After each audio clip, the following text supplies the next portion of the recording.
오늘은 더불어민주당의 5선 중진 의원인 정성호 의원과 정치 현안 이야기 나눠보겠습니다. 어서 오십시오. 네, 안녕하십니까. 네. 먼저 한덕수 권한대행 이야기 여쭤보겠습니다. 출마설이 나오고 있어서 여러 가지 의견들이 나오고 있는데 혹시 민주당에서는 어떻게 보고 계십니까? 저는 그런 얘기 나오는 것 자체가 좀 후한무치한 게 아닌가 하는 생각을 해봅니다. 그 대통령 밑에 그 국무총리 아닌가. 지금 이번 조기 대선이 사실상 보궐선거 아니겠습니까? 대통령의 불법 비상경으로 인해 갖고 파면돼 갖고 대선이 치르게 되는데 그 대통령을 3년 동안 모셨던 분입니다. 대통령이 그러한 불법적인 계엄을 일으키는 과정에서 전혀 몰랐다고 하면은 무능했던 것이고 알았는데 막지 못했다고 하면 무책임한 거고 방조한 거 아니겠습니까? 이런 분이 지금 국가적 위기 상황 아니겠습니까? 트럼프 대통령의 상호 관세 부과 등으로 해갖고 국가 경제가 안팎으로 굉장히 어려운 상황인데 또 대통령 출마하겠다고 하면 어떻게 이 위기를 관리할 것인지 그런 면에서 책임감이 좀 없어 보인다는 생각을 좀 하고 있고요. 더군다나 처음에는 헌법재판관 3인 임명을 거부했습니다. 그거에 대해서 헌법재판소가 분명히 그것은 위헌이다라고 판결했습니다. 그 이후에 최상목 부총리가 2명을 임명했는데 지금 와갖고 대통령 지명목인 헌법재판관 2명을 또 지명했습니다. 이게 말이 안 되는 행위죠, 사실은. 본인이 소극적 권한만을 행사해야 되기 때문에 안 된다고 얘기해놓고 지금 와서는 대통령의 권한인 헌법재판관 지명권을 또 행사해갖고 또 약간의 위헌적 행태를 좀 반복하고 있거든요. 이런 분이 지금 대통령 출마를 하니 안 하니 이렇게 하고 있는데 저는 분명히 한다고 하면 즉시 사퇴하고 빨리 나가든지 안 한다고 하면 정말 국가 위기 상황을 극복하는데 최선 다하는지 그 태도를 분명하게 해야 될 것으로 보고 있습니다. 네. 헌법재판관 임명과 관련해서는 탄핵을 다시 한번 해야 된다라는 말씀도 하신 적이 있는데 혹시 지금 시점에서는 어떨까요? 저도 그 당시 그 한덕수 권한대행께서 처음에는 3명을 임명하는 게 대통령 권한을 행사하는 거기 때문에 안 된다. 이건 소극적으로 권한을 행사해야 된다. 이렇게 얘기해놓고 위원 그거에 대해서 그 3분 중에서 2분에 관련해서는 최상목 부총리가 임명을 했습니다. 그 다음에 한 분에 대해서는 그 한 분을 임명하라고 하는데 거부하고 있다가 본인이 대통령목 2명을 또 임명을 했거든요. 이제 지명을 했거든요. 저는 이게 말이 안 되는 이중적인 그 위헌적인 행태인데 그것 때문에 탄핵 사유가 된다라는 얘기를 했던 겁니다. 다만 지금 국가적으로 경제적으로 굉장히 어려운 상황 아니겠습니까? 이런 상황에서 대통령 권한대행을 탄핵하는 점에 대해서 국민들이 어떻게 생각할지 이런 면에서 신중하게 생각해야 된다 이런 입장을 갖고 있고요. 또 최근에 한덕수 권한대행의 대통령목 2명 그 지명에 관련해 갖고 위헌 헌법소원이 지금 제기되어 있고 가처분도 제기되어 있습니다. 그런 결과를 좀 보고 판단해야 될 것이 아닌가 생각해 봅니다. 네. 윤석열 전 대통령이 탄핵되면서 마지막 모습을 보였는데 사실 많이 실망한 분들도 계시고 여러 가지 평가가 나오는데 마지막 모습 어떻게 지켜보셨습니까? 저는 참 제가 부끄러웠습니다. 어떻게 대한민국의 대통령이었던 분이 파면 이후에 저런 행태를 취할까라는 생각을 합니다. 어떻게 됐든 간에 헌법재판소에 의해서 파면당하지 않았습니까? 그랬으면 바로 나와야 되는데 일주일 동안 사실상 대통령이 아니지 않습니까? 대통령 관저를 불법 점거하면서 거기서 만찬을 하고 지금 국민의힘 의원들을 불러서 또 대화를 하고 이런 행동을 하다가 나오면서 당당하게 나오고 사죄에 들어가면서 5년 하나 3년 하나 그게 그거다. 다 이기고 돌아왔다. 이런 식의 태도를 취했어요. 국민들이 지난 12월 3일 이후에 얼마나 많은 고통을 당했습니까? 나라의 국격이 땅에 떨어졌습니다. 이유와를 불문하고 이런 점에 대해서 사과하고 국민들이 받은 고통에 대해서 위로를 해야 되는 게 대통령의 도리 아니겠습니까? 그런 게 전혀 없습니다. 정말 대한민국의 장래가 윤석열 대통령으로 인해서 더 어려워지겠구나 하는 생각을 또 다시 한번 했습니다. 네. 또 윤 전 대통령에 대한 형사재판 이제 시작되는데 사실 재판부가 판단을 한 것이긴 하지만 비공개로 하고 모든 게 이제 비공개로 진행이 되는데 이전의 대통령들에 대한 형사재판하고는 너무 다른 것 아니냐라는 또 평가도 나오는데요. 그 해당 재판부인 그 지기현 부장판사가 참 어떤 분인지 잘 모르지만 독특한 분이라는 생각을 하고 있습니다. 이게 말씀하신 것처럼 역대급입니다. 역대 전두환 노태우 대통령이 군사반환으로 재판받고 이명박 또 박근혜 대통령도 여러 가지 좀 부정행위로 재판을 받았습니다. 다 공개했습니다. 물론 뭐 재판 공개는 재판부의 권한이지만 본인들한테 의견을 되게 물어보거든요. 근데 물어보지 않고도 할 수 있습니다. 근데 이건 재판부에서 직권으로 공개하지 않겠다고 선언을 했던 거고, 더군다나 이 재판부는 윤석열 대통령에 관련해 갖고 내란 혐의의 수괴, 우두머리 혐의를 받고 있는 거 아니겠습니까? 그 윤석열 대통령의 변호인 측에서 구속 취소 신청 냈을 때 사실은 그걸 지금까지 수십 년 동안 일자로 계산하던 걸 시간으로 계산해 갖고 그걸 취소해 줬어요. 네. 이거에 대해서 거의 99.9%, 100% 다 항고를 해야, 즉시 항고를 해야 되는데 항고를 하지 않았습니다.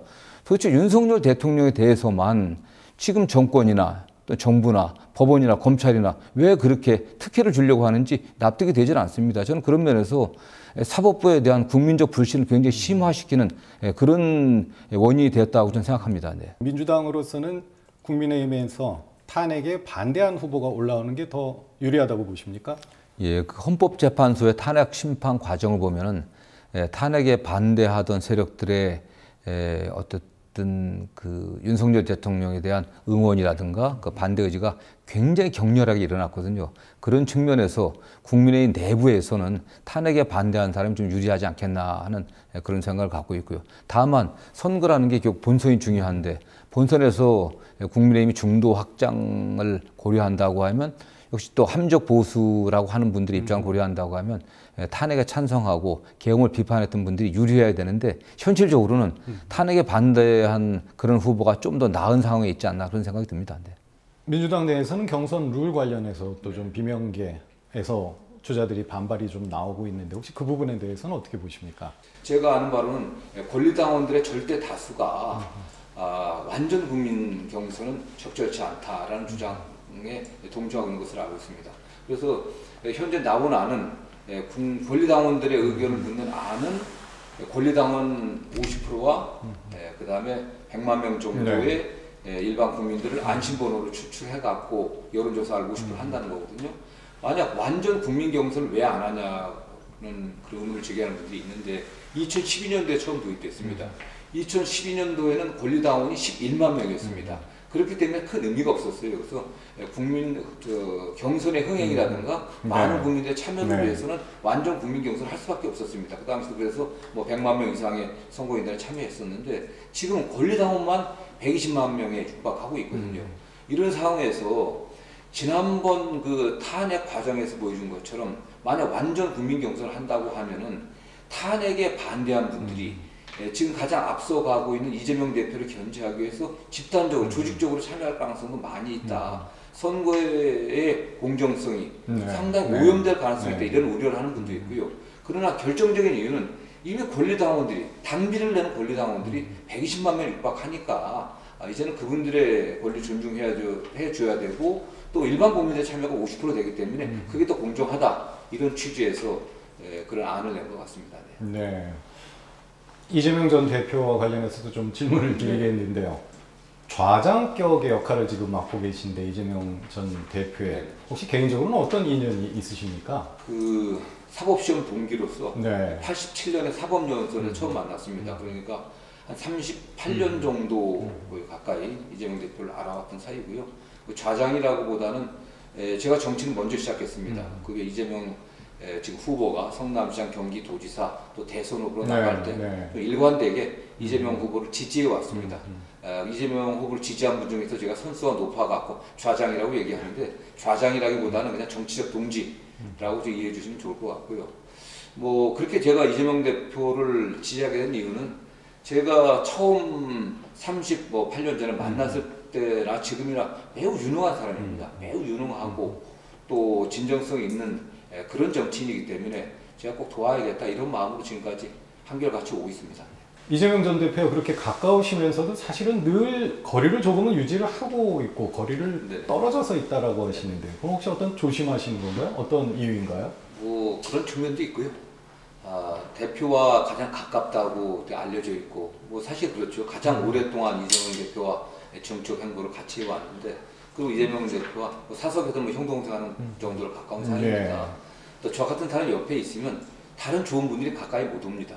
저는 그렇기 때문에 소위 말하면 측근들이 한 발 뒤에 있는 게 또 다른 좋은 분들이 가까이 하기 좋은 상황 아니겠습니까? 그리고 저는 또 이 대표와 어떤 그런 신뢰관계를 바탕으로 이 대표에게 좀 도움이 되는 그런 분들을 많이 추천하고 그런 분들이 좀 역할을 맡기를 좀 바라는 바람에서 제가 늘 약간 물러나 있으려고 노력하고 있습니다. 네. 그런 취지입니다. 네. 그럼 조언을 이제 좀 주로 많이 하시는 그런 역할을 하고 계신데 혹시 이번 대선 레이스 시작하면서 뭔가 개인적으로 조언을 하신 내용이 혹시 있습니까? 저는 이재명 대표에게 처음 정치할 때부터 그리고 특히 2020년경 이재명 대표가 대선 출마를 결심했을 때부터 똑같은 얘기를 계속 해왔습니다. 가장 중요한 게 국민을 통합시키는 지도자가 된다. 그리고 국민을 통합시키기 위해서 당을 통합시켜야 된다. 이 국민 통합의 문제를 가장 자주 말씀드렸고요. 그 다음에 국민들이 원하는 것은 좌우 진보 보수가 아니다. 국민들은 내 삶을 개선시킬 수 있는 사람, 먹고 사는 문제를 해결해 줄 수 있는 사람, 그런 지도자를 원하고 역시 경제에 대해서 공부 많이 하고 늘 민생, 경제 그리고 이 민생과 경제를 회복시킬 수 있는 성장의 동력, 이 성장 동력을 확보하는데 관심을 가져야 된다. 이런 말씀을 늘 드렸고요. 그리고 이재명 대표가 좀 강해 보이지 않습니까? 굉장히 추진력이 강합니다. 그렇기 때문에 자칫 그 강한 추진력이 좀 거리감을 느끼게 하기 때문에 늘 국민들의 말을 경청하고 겸손한 태도가 중요하다라는 얘기를 뭐 수도 없이 했습니다. 네, 네. 좀 지역 관련해서 좀 다음 질문 좀 이어가겠습니다. 얼마 전에 부산 방문하셨는데 지역에 오래 머물지는 않으셨지만 지역 민심 혹시 어떻게 읽으셨습니까? 뭐 하루가 없고 부산 민심을 잘 알 수는 있겠습니까? 다만 그날 가서 여러 팀들의 모임들과 간담회도 하고 그랬는데요. 역시 가장 많은 분들이 그 지역 경제의 어려움들을 이렇게 많이 말씀하시더라고요. 민주당이 비록 야당이지만 국회 다수당으로서 또 유력한 대선 주자가 있는 정당으로서 부산 지역 경제를 살리는데 더 관심을 가져달라 이런 말씀 많이 하셨고요. 저는 그래서 이재명 대표 굉장히 유능한 분이다라는 그런 말씀을 드리면서 지금 구체적인 제가 공약을 말씀드릴 수는 없지만 네. 이재명 대표의 확고한 신념 중에 하나가 국가균형발전, 지역균형발전입니다. 지역 소멸 문제에 대해서 네. 어떻게든 간에 강력하고 정확한 대책을 세워야겠다는 의지를 갖고 있거든요. 특히 부산 같은 경우도 지역의 젊은이들이 대학을 졸업하고도 일자리가 없어서 서울로 빠져나올 수밖에 없는 상황 아니겠습니까? 지역의 교육과 지역의 일자리, 산업계를 갖다가 연계시켜갖고 같이 살아나갈 수 있는 방안들을 연구를 해야 되고 특히 부산은 뭐 대한민국의 해양산업의 중심 아니겠습니까? 그래서 우리가 해양으로 진출하는 데서 가장 중요한 관문이 부산이기 때문에 그런 해양 관련 어떤 산업들, 해양 관련 기관들 이런 것들을 적극 유치하는데 저희도 더 관심을 갖고 노력해야 된다라는 게 저는 이재명 대표의 생각으로 알고 있고요. 네. 그래서 역시 뭐 당의 중진으로서 비록 제가 지역은 수도권이지만 수도권에서도 가장 낙후된 경기 북부 지역 출신입니다. 정말 국가 균형 발전, 지역 소멸 문제에 대해서는 이재명 대표가 확고한 의지를 갖고 있다고 알고 있습니다. 균형 발전 관련해서 말씀해 주셨는데 사실 서울과 수도권이 너무 많은 걸 블랙홀처럼 빨아들여서 네. 부산, 경남뿐만 아니라 네. 지역들이 다 힘들다라는 이야기를 많이 합니다. 말씀하신 대로 수도권의 중진 의원으로서 보시기에는 어떻게 판단하십니까? 저는 뭐 전적으로 동의합니다. 국가 균형 발전 문제, 그다음에 지역 소멸 문제는 뭐 동전에 아낀 건 아니겠습니까? 이게 이런 식으로 정말 방치한다고 하면 대한민국이 지속 가능성이 없는 거 아니겠습니까? 그래서 저는 정부가 적극적으로 나서야 된다고 보고 있고요. 그럼 도대체 그 문제를 어떻게 해결할 것이냐라고 하는 건 역시 저는 지방에다가 과감하게 권한을 넘겨야 된다고 생각하고 있습니다. 지방에다가 특히 재정권에 관련해갖고 지자체에서 스스로 지역 주민들과 함께 지역의 발전 방향들을 만들어내고 거기에 예산을 쓸 수 있게 국가가 재정에 있어서 지방 분권이 굉장히 중요하다고 보고 있고요. 물론 그 전제로 자치분권, 인사의 측면에서도 분권을 좀 많이 해줘야 된다고 보고 있고 정부 차원에서 보다 조직적인 노력을 해야 됩니다. 지역에 부산뿐만 아니라 부산 경남 전체가 부산 경남 전체를 묶어갖고서 왜냐면 부산하고 좀 약간 지역도 좁지 않습니까? 경남까지 합쳐갖고 전체의 어쨌든 발전 방향 전략들을 만들어내갖고 해야 된다고 생각합니다. 정부에서 뭐 지역 균형 발전 관련해갖고 공공기관 지방 이전했지만 그다음에 뭐 지역에다 혁신 도시 이렇게 만들었지만 사실 성공한 데가 별로 없습니다. 그냥 공공기관만 이전하면 아무 의미가 없는 거라고 생각하거든요. 그리고 공공기관 이전도 필요하고 지역에 관련된 산업도 관련된 기업들도 들어갈 수 있게 해줘야 될 것이고 중요한 게 결국 인재들이 글로 가려고 하면 지역의 주거, 교육, 의료와 같은 복지 이게 같이 가야 됩니다. 그냥 공공기관만 넘겨주면 안 되거든요. 그렇기 때문에 그러면 종합적으로 그 지역적인 차원에서 지역적인 부산 같은 경우 부산 경남적인 차원에서 그런 전략을 짜고 중앙정부가 적극적으로 예산 지원하고 하는 그런 것들이 필요하다고 이렇게 원론적인 말씀을 드리겠습니다. 네. 가령 행정수도를 세종시로 완전히 다 옮기겠다, 뭐 대통령실이라든가 국회를 포함해서 그런 의견은 어떻게 보십니까? 저 행정수도 세종시 이전 문제는 노무현 대통령의 필승의 네. 공약 아니었습니까? 그런데 위헌 판결을 받는 바로 중단됐지만 지금 국회 같은 경우는 세종에 이제 분관을 만들기로 돼 있습니다. 그러나 지금 세종에 행정부처가 가 있고 대통령 집무실은 또 서울에 있다 보니까 굉장히 그 행정의 비효율성이 많이 드러나고 있거든요. 그런 면에서 어쨌든 정부 차원에서 어떤 합의를 거쳐갖고 대통령도 다 옮길지 아니면 뭐 집무실 일정 정도 집무실 거기다 집무실을 만들어서 일정 기간 정도 집무하게 하는 건지 그런 것들은 좀 같이 좀 협의를 해갖고 좀 그런 방향으로 가야 되지 않겠나라는 좀 생각을 해봅니다. 네. 국회 분위기와 관련해서 하나만 여쭤보면 너무 대화는 사라지고 지금 정쟁만 남아있다라는 말씀들을 여야 없이 많이들 말씀을 하시는데 이게 어느 순간에 그렇게 됐다라고 하는데 혹시 그런 이유가 좀 어디 있다고 보십니까? 일단 저는 제가 이제 17대 처음 국회에 들어왔었는데 그 당시까지만 좀 여유가 있었습니다. 그러나 노무현 대통령의 어떤 비극적인 어떤 사건 이후에 양 진영 간의 갈등이 심해졌고 좀 박근혜 그 이후에 이명박 대통령 때도 상당히 이명박 대통령의 정치보복적인 그런 행태 때문에 어떤 비극이 일어났고 그 이후에 좀 갈등이 심해졌고 그 이후에 박근혜 대통령 이후에 겨우 정권적인 차원에서 권력을 갖고 있는 쪽에서 좀 베풀어야 되거든요. 그런 게 굉장히 적어진 것 같아요. 그러면서 지금 현 윤석열 대통령 와서는 대통령 스스로가 야당과의 대화를 완전히 거부했습니다. 그러나 대통령이 그렇다고 하더라도 국회는 입법부로서 여야가 스스로 대화하고 타협하고 협력 조정하려고 해야 되는데 그런 노력 자체가 여당도 없었습니다. 야당 그런 상황에서 또 야당 지지자들 입장을 고려해서 강력한 강경투쟁들이 주류적인 흐름이 되다 보니까 완전히 막힌 것 같아요. 그러나 우리 국가가 정상적으로 돌아가려면 국회가 대화 타협 없이는 나라가 정상적으로 돌아갈 수 없습니다. 의회 민주주의는 서로 다름을 인정하고 가치의 다양성, 상대성, 다원적인 세계관 이걸 인정해야 되는 거 아니겠습니까? 국민들의 다양한 목소리를 갖다 국회에서 녹여내서 대화 타협해야 되는 것이죠. 저는 이번 그 탄핵 과정에서도 국민들 간의 분열과 갈등이 얼마나 심하게 도출됐습니까? 대선 이후에 정말 정권이나 또 국회 차원에서 양 진영 간에 또는 다양한 국민들의 목소리를 녹여내서 대화할 수 있는 정말 그런 노력이 필요하다고 생각합니다. 앞으로 의정활동 계획도 좀 한 말씀 해주십시오. 저는 지금 말씀한 대로 좀 국회가 국회답게 국회가 의회 민주주의의 장으로서 국민들을 통합하는 그런 역할을 하는데 제가 좀 기여해 볼까 하는 게 제 마지막 때 국회 의정활동의 목표라고 저는 생각합니다. 좀 서로 존중해 줘야 되거든요. 좀 다르다고 생각하고 들어줘야 되는 겁니다. 그리고 좀 양보해야 돼요, 서로 간에.